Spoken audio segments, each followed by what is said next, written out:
ալկոհոլի դեմ սեր չունեմ, բայց հավես ունենում եմ, որովհետև թե շրջապատում, թե ամենտեղ թե գնում ես բար, մի հատ վիսկի ես պատվիրում կամ որևէ մի ուրիշ բան, այդ ուրիշ բան է իհարկե, բայց դա պարբերաբար ասում են ալկոհոլի որևէ տեսակ, որևէ քանակ գլխուղեղի առողջության տեսակետից չի կարող օգտակար լինել, այսինքն վնաս է գլխուղեղի առողջությանը։ Ну, եթե դուք ուզում եք ձևի գիտական բան դրան, բացատրություն ալկոհոլը ավելի շատ ազդում է լյարդի վրա, քան գլխուղեղի վրա։ Գլխուղեղում պետք է սկզբից բան լինի, որ ազդի։ Այսինքն դատարկ տեղում բան չի անի։ Չի անում, չէ, բայց լյարդի վրա այո։ Լյարդի մեջ փոփոխությունները այո, այդ իրոք տենց է։ Տենց բան կա, Պեչին դիպլոմատը գիտեք։ Երբ որ դե մարդիկ որոնք աշխատում են լյարդ դիվանագետ։ Դիվանագետի լյարդ։ Տենց ձևակերպում կա, դիվանագետի լյարդ, որտեվ դիվանագետները ստիպված թե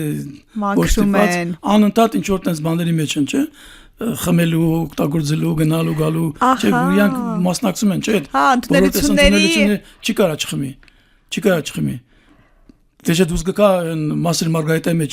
вы очень опасный человек, не пьете, не курите, женщины, вы очень опасный человек. Դες բան միանգամից այնտեղ նկատվում է։ Ձեր ասածից հասկանում ենք, որ թուլություններն էլ այնուամենայնիվ կյանքին վնաս չեն, եթե կա առաքելությունը, եթե կա ապրելու ցանկությունը։ Եթե դու կարող ես տիրապետել, հա, իհարկե ոչ, բայց շատ անգամ օրինակ մի հատ լավ գերմանական գարեջրից ես երբեք իմ չեմ զրկի, հաստատ չեմ զրկի, այդ հաստատ։ Հրաշալի։ Դուք ձեր ծննդյան թիվը չասացիք, բայց դա որ բաց ինֆորմացիա է, դրված է դուք ոնց բացարեք նայեք։ Հա, նայեմ,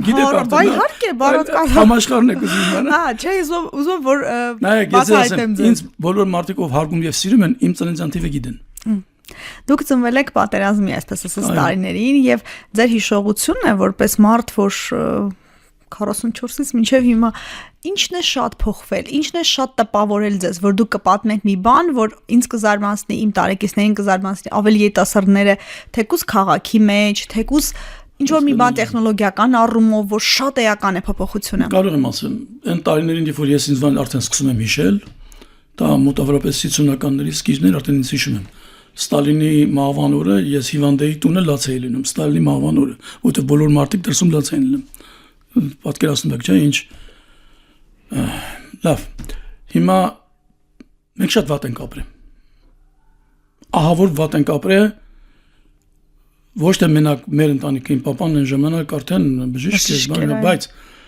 ժողովուրդը վատ է ապրել, դա հաստատ վատ է ապրել։ Երբ որ մեր հացի ավտոն մեքենան գալիս էր հաց բերելու, բոլորը գցում են իրանց ներքև, որ հենց մեքենայից այդ հացը գնեն, հաց։ Հիմա մենք ինչ ենք, հիմա լավ ենք ապրում ավելի, քան այն ժամանակ։ Մի կարևոր մի բան։ Մեր առաջադրանքը նա է, որ սրանից հետո ավելի լավ ապրենք,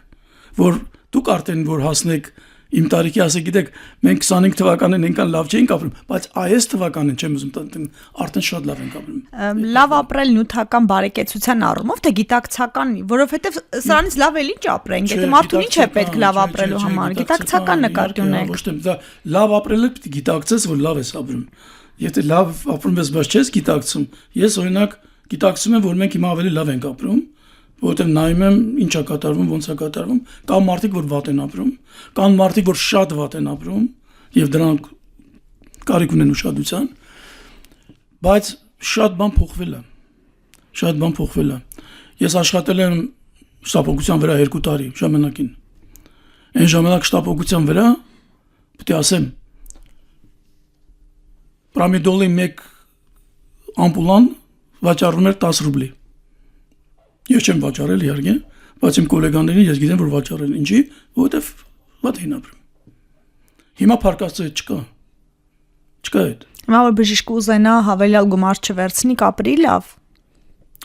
Հավելյալ, նայեք, 2 ձև կա, կամ պետք է ավելի շատ աշխատի, կամ պետք է խափի պետությանը, 2 ձև կա, կամ սենց կամ նենց։ Ես աշխատում եմ, ավելի շատ աշխատում։ Եթե դուք հարցնեք, այդ կարակ հարցնեք, քանի տեղ եմ ես աշխատում։ Քանի տեղ եք դուք աշխատում։ Համալսարանում կդասախոսեք հաստատ, Աննաբանական կենտրոնում։ Անի առողջապահության ազգային ինստիտուտում։ Դե Աննաբանական կենտրոնում աշխատում եք, այդ միաշանք հիմնական զբաղվածությունն է, էլի ինչ։ Աննաբանական կենտրոնին աշխատում եմ, բայց իմ աշխատանքը Աննաբանական կենտրոնում դա ես խորհրդատուն եմ այսօրվա տնօրենին։ Ես տեղել եմ տնօրեն, բայց ոսկրածոցի ցողունային բջիջների դոնորների կենտրոնում մենք զբաղվում ենք ցողունային բջիջներով։ Այդ բջիջների մասին այդքան որ խոսում եմ, դա ինձ հոգեհարազատ բան է։ Մասնագիտական է։ Հա, մասնագետ։ Եվ մյուսը ես միջազգային կազմակերպության հետ, որը Գերմանիայում է, իրանց էքսպերտն եմ եւ տարբեր տեղեր գնում եմ տարբեր տենց առաքելություններով դասավանդելու, խոսելու բան եւ Սիրիայից սկսած մինչեւ Եվրոպա կամ այնտեղ կենտրոն, այսինքն հա իհարկե, բայց եթե ես չանեմ, ավելի վատ կապրենք իհարկե։ Միանշանակ։ Մենակ մի այնտեղ աշխատելով այսօր դժվար է, շատ դժվար է։ Բայց հետաքրքիր է, որ դուք ձեր տարիքում ամեն դեպքում տարիքը ձեզ խոչընդոտ չի, գումար վաստակելու, ճամփորդելու, որևէ բան ձեր կյանքի որակում, ձեր կյանքի ընթացքում պակաս չէ։ Դուք տենց մտածեք։ Բայց ինչ որտեղ զգացնել տալիս է տարիքը։ Այո, հենց այնպես չի։ Ասում եմ հիմա իմ բանը սենց է, իմ ընտրությունն է դա։ Ես այդ տանեմ, բայց անեմ ինչ որ ուզում եմ անեմ։ Թե թողեմ, ասեմ լավ է։ Չեք հանձնվում։ Չէ։ Չեք էլ հանձնվելու։ Դե պահը որ եկավ ուզած չուզած։ Բայց ինչքան կարող ենք պայքարենք նաև սա է ձեր։ Այո։ Ինձ եթե հանեն լողավազանից, ես կլեմ երջանիկ մարդ։ Դե լավ մի ասեք։ Բայց տենց է։ Հետաքրքիր է։ Ժամանակի զգացողությունը տարիների հետ փոխվում է, ավելի արագանում է ժամանակը, ավելի քիչ է։ Այո, շատ ճիշտ արագանում։ Երբ որ ես դպրոցում էի, մի տարին թվում էր մի ամբողջ 10 տարի։ Հիմա չէ, հիմա շատ արագ է։ Երեք վեկացանք, այսօր արդեն նոյեմբերն է։ Ժամանակը ընդհանուր առմամբ բոլորիս համար է արագացել, թե տարիքի հետ է արագանում։ Տարիքի հետ է արագանում։ Ինձ տենց է թվում։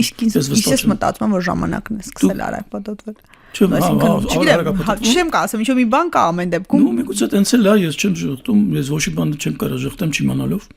բայց իմ համար երևի տարիքի հետ է կապված, որովհետև աշխատված ես անում, տեսնում ես արդեն որ իշեք ձեր որպես արդեն առողջապահության կազմակերպիչ, առողջապահության նախարար աշխատած ամենադժվար տարիներն էր, սպիտակիրը կրաշարժներ, բարդ շրջանը, մութ, ցուրտ,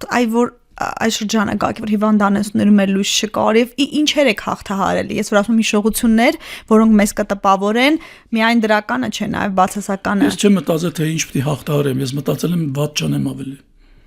Մշկական ձևով։ Այո, այդ հիմնական բանը դա եղել։ Իմ գործընթացներով չվատացնեմ, չվնասեմ համակարգին ու փորձել եմ տենց անել։ Երիտասարդների հետ ոնց եք շփվում։ Թորնիկների հետ, ուսանողների, այսինքն թորնիկները երեքը ստեղ չեն, մեկն ամ ստեղ մենակ։ Ինքը Հայկ բանակի սպայայի միջալուց ասեմ, թորնիկս, իսկ երեքը մյուս երեք աղջիկները բանում են, Գերմանիայում են, բայց եթե դուք ուզում եք իմանալ թե երիտասարդները ինչպես են, հա, հավասարի պես, մեծի դիրքերից, երբեք այդ մեծի դիրք ես չեմ սիրում դա։ Ես չեմ սիրում դա։ Ես ոնց որ զգում եմ նենց էլ ցույց եմ տալիս։ Ինչ պլաններն եք առաջիկայի եւ քանի տարվա են պլանները 10, 20։ Ոչ մի տարվա պլան չունեմ ես։ Այսօրվա պլաններն ունեմ, այսօր ինչ եմ անելու։ Այսօրվա գործերը շատ են։ Այդ պլաններն ունեմ։ Շատ շնորհակալ եմ, որ եկաք, որ այդ գործերի մեջ ինձ էլ ժամանակ տվեցիք այս զրույցը ունեցանք։ Կա բան, որ չհարցրեցի, կամ մի հետաքրքիր պատմություն, կամ մի բան, որ կուզեք, որ մարդիկ իմանան։ Չասենք դաս խաղենք, դուք ասացիք, որ դասեր տալ, փորձ փոխանցել հնարավոր չէ, մարդիկ պիտի գա ինքնագիտակցության։ Ես կուզեմ իմանամ այն, ինչ որ մինչև հիմա չեմ իմացել։ Բայց գիտեք ինչը չգիտեք։ Դե որ չգիտեք, ոնց իմանաք, որ Բայց հաստատ կա այդ բաները, որը ոչ չգիտեմ, բայց այնց եմ ուզում իմանալ։ Հետաքրքրասեր եք, դա էլ է ասում են հետաքրքրասեր մնալը, լինելը։ Դե երեխային է, չէ՞ բնորոշ հետաքրքրասիրությունը։ Եթե մարդ հետաքրքրասեր է, ուրեմն կյանքի հանդեպ այդ ծարավը կա։ Այո, ճիշտ է։